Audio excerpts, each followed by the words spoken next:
And what you and I do right now will impact not only our lives, but the lives of our kids, future generations, and in fact the entire planet in terms of climate. I'm so sorry.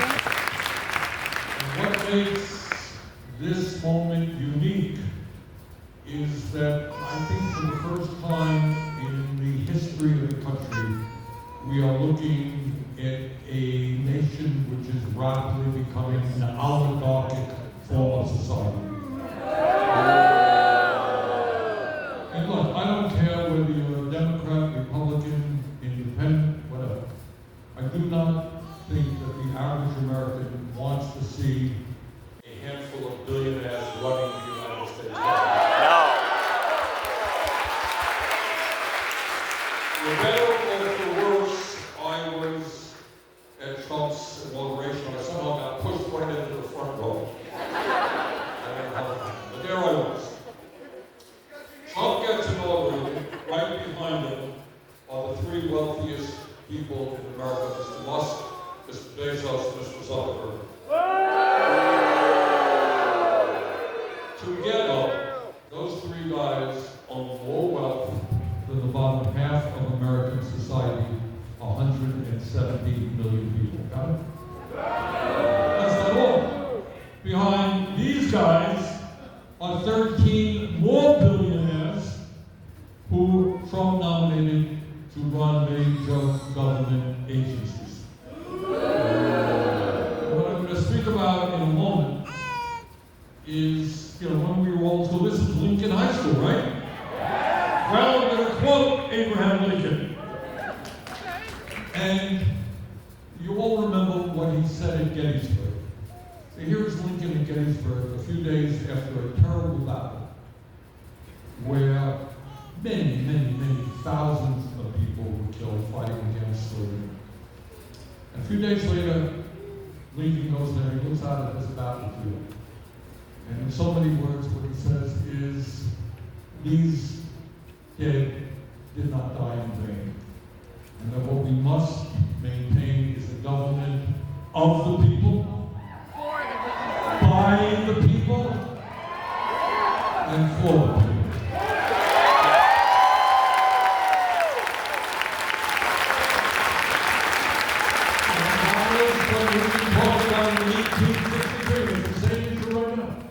The issue is whether we have a government of the people, by the people, for the people, or we have a government of the billionaire class, by the billionaire class, and for the billionaire class.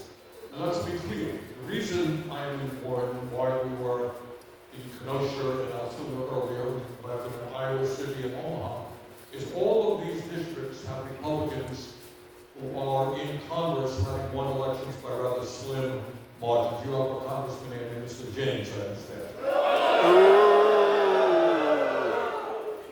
And what we are trying to do is go around the country and have people stand up and ask these members of Congress whether or not they are going to vote for what we call a reconciliation bill, big bill, which will give over $1 trillion in tax breaks to the top 1% and make massive cuts to Medicaid, nutrition, education, and the needs of the working class of this country.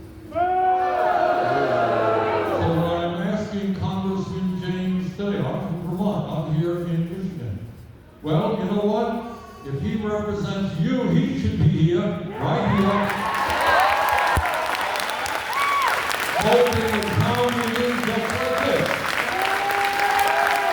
What democracy is about, he has the right to make his case, to tell you what he believes. You have the right, respectfully, to ask him questions. And I think the key question is, will he vote for that disastrous and unfair piece of legislation? Now, the reason we've been going around the country, as many of you may know, in the House, the 435 members, the Republicans have a very slim 3-vote majority, I think it is. 3 votes. Which means that if 2 Republicans go to the Speaker of the House and say, Speaker Johnson, you know what? We just cannot vote for tax breaks for billionaires and cuts to Medicaid and education. 2 Republicans do that. That bill is dead.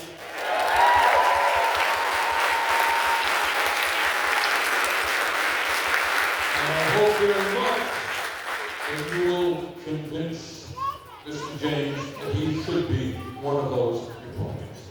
So, and make an offer that he can't refuse. That is, if he's not one of those Republicans, his tenure is going to be very short indeed.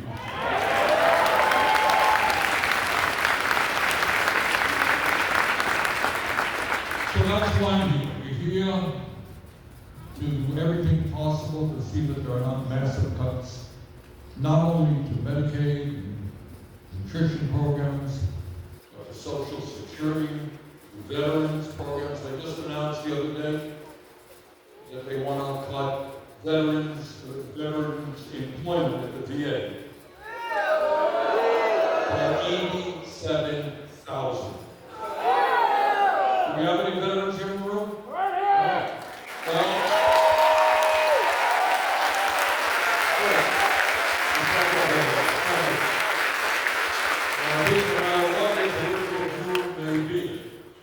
I hope every American understands that when people put their lives on the line to defend our country, we keep our commitments to them.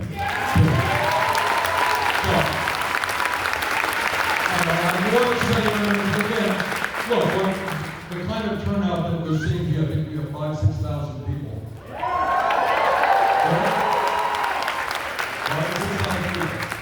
What it is, it shows the whole country. It shows Trump and Musk and the whole country that we are not going to sit back idly and allow this country to become an oligarchy. We're not going to sit back and allow our country to move toward an authoritarian society. And we damn well are not going to give tax breaks to billionaires and cut programs for working families. Thank you very much.